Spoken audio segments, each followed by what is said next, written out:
Hey, this is Dean at Autotech Collision Service. I'm here with another post-repair inspection. I want to start out on this video by addressing some of the comments that we get on some of our prior videos where other either technicians or shop owners who think that it's okay to screw up someone's car and deliver it back to them complain on my videos that I'm being hard and it must be nice picking apart other people's work. This customer came to me, and I'm sure you can see by the tape marks all over it, it's a little bit of a disaster, but the bottom line with this car is this customer was sent to a referral shop, an insurance referral shop. He did not save his deductible. He did not wheel and deal to get a shortchange job.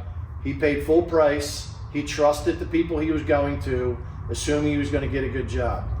And the bottom line is when he left, he's got dirt in his paint, he's got crappy gaps, he's got wind noises in his doors don't line up right, they don't open and close right, they don't fit well, there's bad gaps here, there's overspray all around his filler neck here.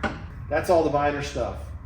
This car was hit down the whole side, both wheels, pushed into the curb on that side with both wheels. They reconditioned every one of his wheels. If you look, these wheels have a thin little 6mm machined surface. And when you look around the wheel, especially the front wheel, it gets as wide as 13mm. They machined so much off of that. Not only is there position statements from Honda saying you shouldn't ever remove metal, but they remove so much metal, I imagine his sidewalls are thin as hell right now.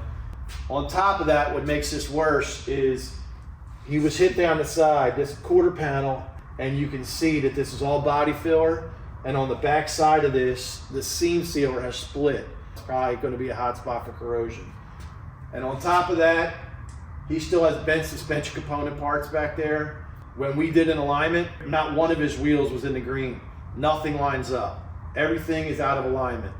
So if anybody thinks that it's okay to deliver a job to a customer with no safety inspections following Honda's procedures, a bunch of reconditioned, beat up looking rims that aren't safe, unsafe suspension, and then you're going to come on and say, oh, well, the guy tried to save his deductible. No, he didn't. He paid full price, and he expected to have a good repair when he was all done, and he ends up with a beat up kind of piece of crap car that's now worth nothing in its current condition. So this is not acceptable at my shop. Hopefully to anybody else watching this out there, this shouldn't be acceptable in your shop either. This is Dean at Autotech. Check us out at autotechcollision.com.